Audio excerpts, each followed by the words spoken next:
안녕하십니까, 레피드입니다. 6월 21일 두산중공업 보도록 하겠습니다. 증시부터 보겠습니다. 코스피 코스닥 둘 다 하락했고요. 코스피 3240포인트 27포인트 하락했습니다. 자, 0.8% 하락했고 코스닥도 0.5% 정도 하락하면서 좀 하락했지만 1000포인트 지키면서 마무리했습니다. 자, 지금 증시 전체가 좀 좋지 않게 진행이 좀 되었고요. 외국인과 기관이 특히 이제 코스피를 많이 매도를 했고, 코스닥에 대해서 좀 매수를 하던 그 모습도 좀 오늘은 하락으로 마무리를 했습니다.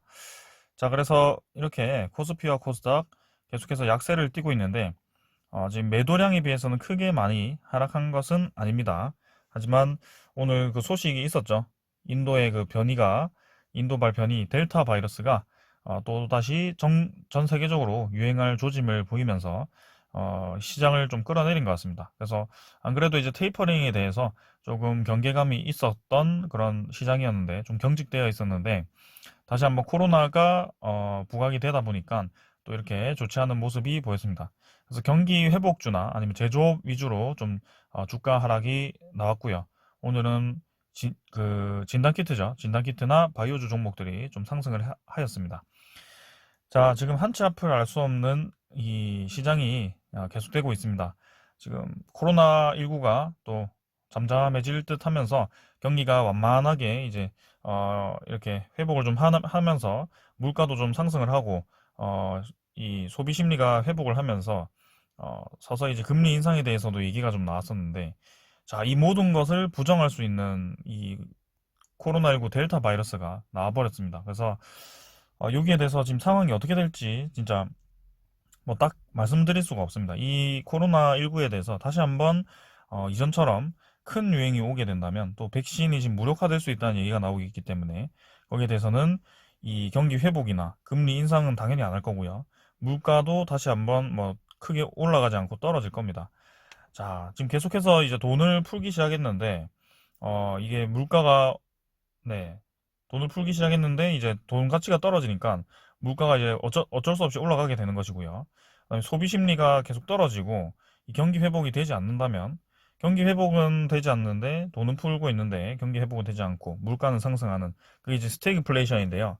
자, 그렇게 되면 이제 굉장히 골치가 아파집니다. 인플레이션은 물가가 많이 올라서 치솟아서 뭐 돈을 끌어들였다거나 금리를 상승시켜서 막을 수 있지만 스태그플레이션은 양쪽 둘 다 좋지 않기 때문에 이게 이 단순한 이 정책으로는 회복을 할 수 없습니다. 그래서 코로나19를 잡는 것이 목표이고요. 거기에 대한 관련주들이 또다시 꿈틀거리고 있기 때문에 좀 주목을 할 필요가 있을 것 같습니다. 자, 오늘은 시황 얘기를 좀 길게 하면서 뭐 크게 더 볼 거 없이 넘어가도록 하고요.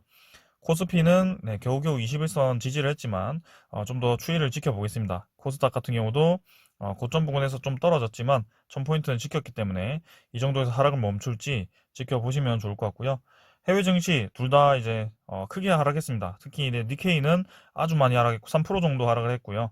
자, 우리나라 증시는 굉장히 선방했다 정도만 이해를 하시면 되겠고 환율이 1133달러로 크게 내리지 않고 계속 유지를 하고 있습니다. 서서히 이제 좀 올라가는 모습이고 다행히 이제 선물이 나스닥 다우 선물이 좀 올라가고 있고요. 유럽 증시도 이렇게 올라가고 있습니다. 하지만 이 코로나19에 대해서 다시 한번 부각이 되었기 때문에 그 델타 바이러스가 어떤 변수를 가져올지 좀 움츠릴 수밖에 없는 상황입니다. 그래서 공격적인 그런 투자보다는 조금 보수적으로 지켜보시는 게 좋을 것 같고요. 미국 10년물 국채금리도 아주 많이 내렸습니다. 이제 1.4%대 초반이기 때문에 이 금리 인상에 대해서 뭔가 좀 올라갈 것 같지 않은 느낌이에요. 그래서 이 코로나19에 대해서 다시 한번 관심을 가질 수밖에 없는 상황이다. 네. 그래서 지금 확실히 증시가 어느 방향으로 갈지 좀 감이 안 잡힙니다. 사실 저도 지금 한치 앞을 알 수 없기 때문에 계속해서 매일매일 이 시황에 대해서 리뷰를 좀 꼼꼼하게 하도록 하겠습니다. 자, 오늘은 여기서 시황 리뷰 마치겠습니다. 두산중공업 보겠습니다. 550원 상승해서 25,800원으로 마무리했고요. 2% 상승하면서 마무리했습니다. 자, 두산중공업 계속해서 강한 모습을 보이고 있고요. 특히 이제 원자력 관련 이 이슈가 떠오르면서 하루도 쉬지 않고 좀 유지를 하고 있습니다. 가격을. 하지만 여전히 거래량은 이전처럼 크게 이제 폭발적으로 나오진 않고 있고요. 상승으로 유지를 하고 있습니다만 확실히 힘이 좀 약한 모습입니다. 그래서 투자 경고 종목이기 때문에 좀 약할 수도 있지만 제가 이제 어제 말씀을 드렸던 26,000원 선이죠. 그 선을 넘지 못하고 오늘 마무리를 했고요. 자, 여기서 이제 다시 한번 조정을 좀 받는다면 이제 이 정도 라인에서 횡보를 좀 하면서 21선 전후로 해서 좀 왔다 갔다 하지 않을까라는 생각을 해봅니다. 자, 그래서 주가가 이제 수렴을 할 가능성이 저는 크다라고 생각을 하고 있고요. 체코 원전에 대해서 좋은 소식이 계속 들려오고 있지만 확실히 정해진 것은 아무것도 없습니다. 유리한 입장은 맞습니다만 미국이나 프랑스도 굉장히 기술력이 좋은 국가고요. 거기에 대해서 준비를 철저히 할 것이기 때문에 내년에 올해 하반기 정도죠. 하반기 마지막 정도에 그 입찰 지원서를 내고 거기에 대한 어느 정도 평가 그 얘기가 좀 나온다면 확실히 얘기가 되겠지만 지금 상황에서는 아직은 좀 머나먼 이야기다. 그래서 지금 섣불리 원전 수주에 대해서 막 휩쓸려 가지고 그런 뉴스에 따라 공격적으로 매수를 하기보다는 좀 기간을 두고 지켜보시는 것을 저는 추천드립니다. 자, 주봉 월봉도 그렇고요. 네, 지금은 자리를 잡는 모습입니다.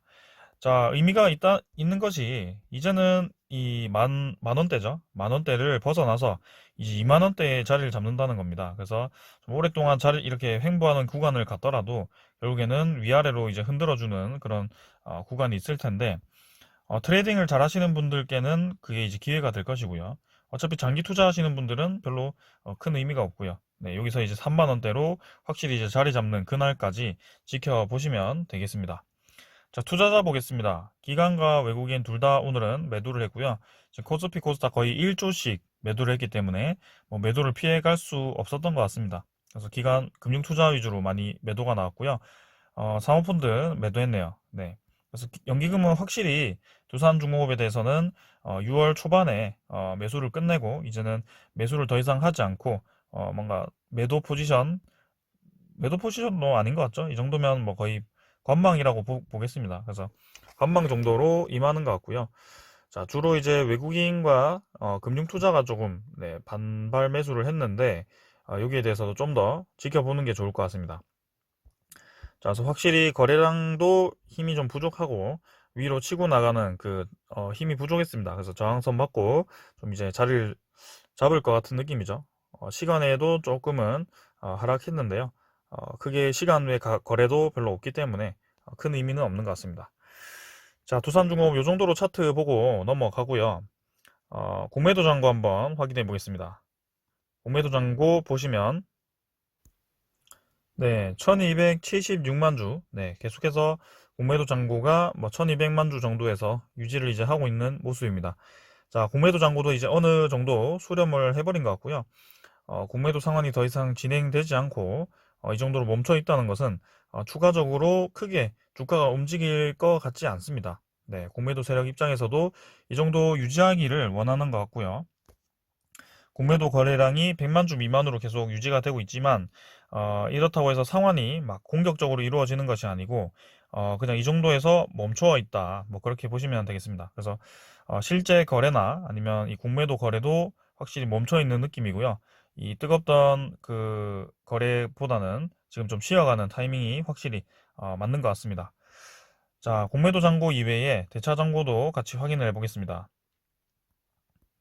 대차 잔고도 상환이 네, 지금 오늘 건 안 났고요. 6월 18일 거, 네, 어제 말씀드렸죠. 상환이 좀 진행되었었고, 대차 잔고는 이제 확실히 좀 줄어드는 느낌인데요. 공매도 잔고는 아직 멈춰있는 느낌, 멈춰있는 것 같죠. 그 다음에, 어, 종목 상세 보시면, 추정 18만 주 매도, 아직 당일도 뭐, 나오지 않았습니다.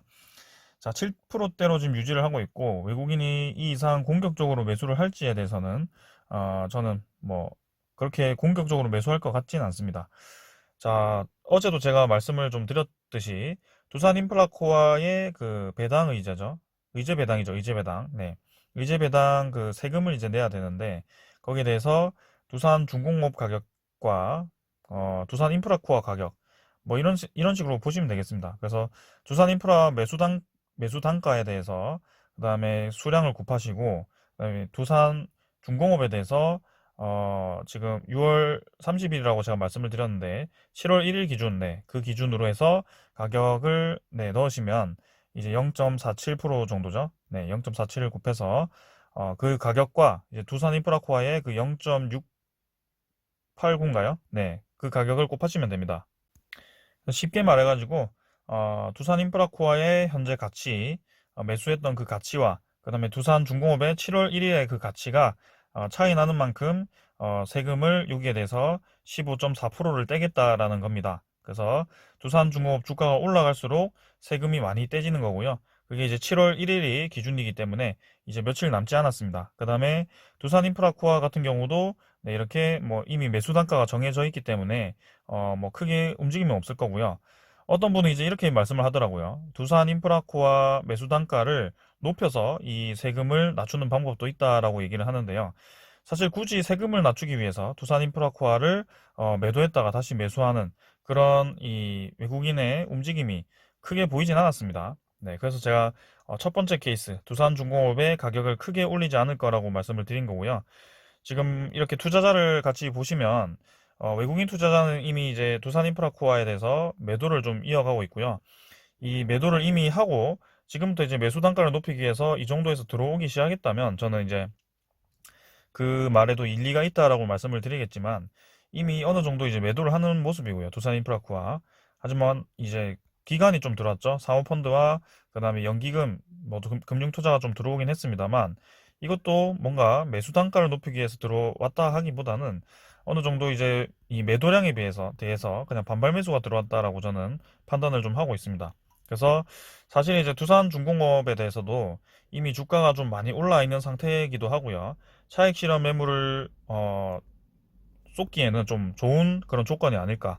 그래서 두산중공업을 네, 크게 올린다면 사실은 두산 인프라코아를 만약에 매수 단가를 높여서 그 단가를 높이더라도 두산중공업이 크게 올라가 버린다면 이 두산 인프라코아에서 넘어오는 그 주식이죠. 그 주식에 대해서 세금을 많이 떼기 때문에 저는 7월 1일까지는 적어도 뭔가 큰 움직임은 없지 않을까. 7월 1일이 멀지 않았습니다. 지금 오늘이 6월 21일이죠. 그래서 주말 빼고 하면 거의 뭐 7일, 일주일, 7일 정도? 7일 정도 남았습니다.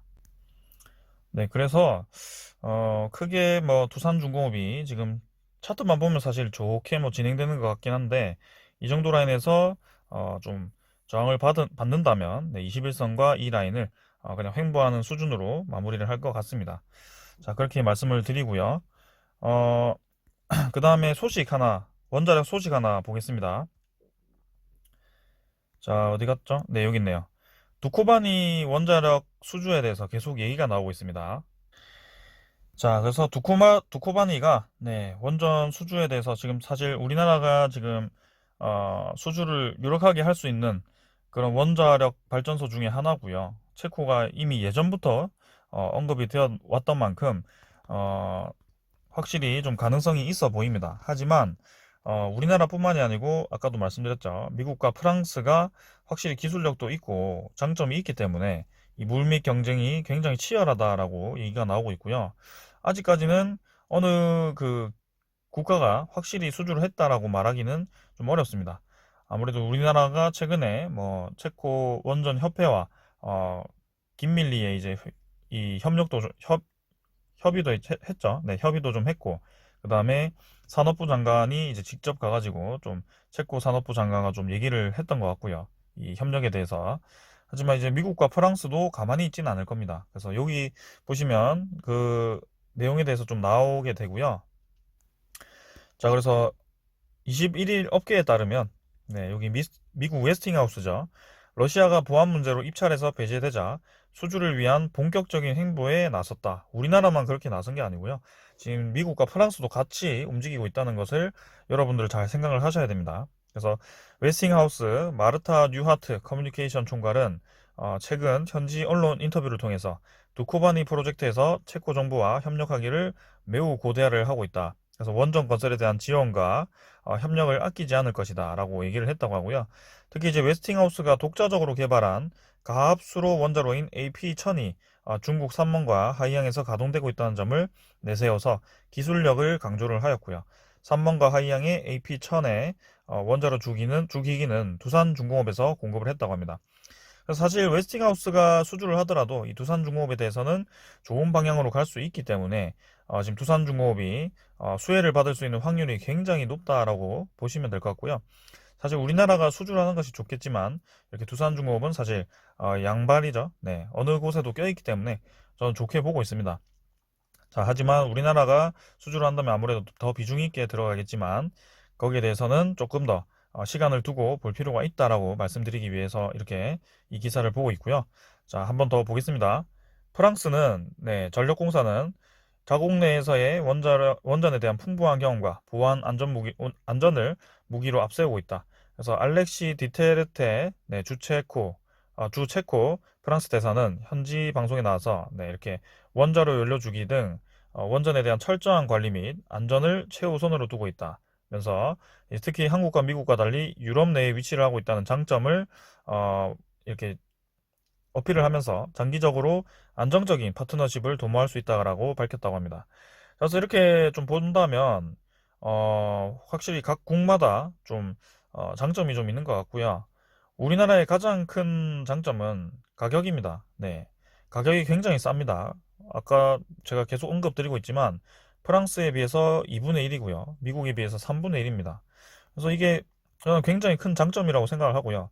이렇게 싸다고 해서 뭐 원가 절감 진행해서 이 원자력이 쓸모없다라는 것도 아니고 이미 UAE에서 굉장히 잘 진행이 되고 있기 때문에 체코 입장에서도 이 예산을 아낀다면 아무래도 좋을 것입니다. 그래서 가장 싼 원자력 발전소 중에 여기서 체코가 좀 바라고 있는 그 기술 쪽에서만 문제가 없다면 한번 좀 우리나라도 크게 이제 확률이 좀 높아지지 않을까라는 생각이고요.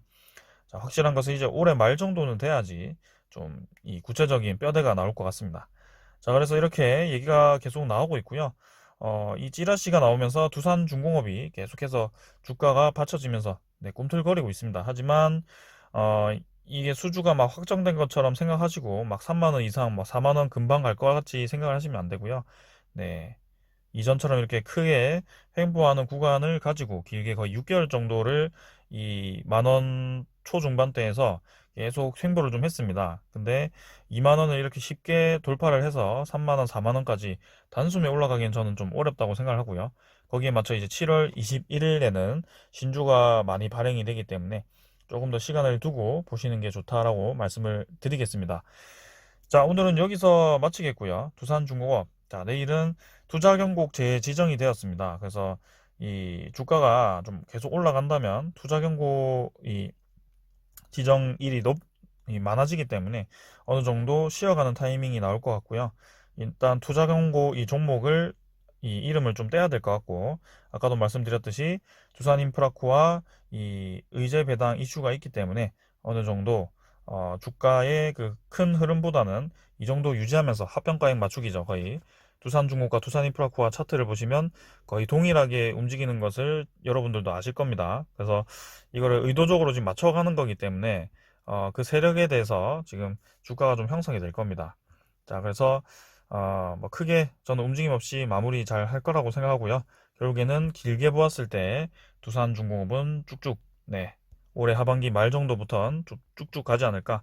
자, 이제 증시가 좀 중요하긴 한데 거기에 대해서도 매번 초반에 확실하게 잡고 넘어가도록 하겠습니다. 자, 오늘은 여기까지 하고 마무리하겠습니다. 감사합니다.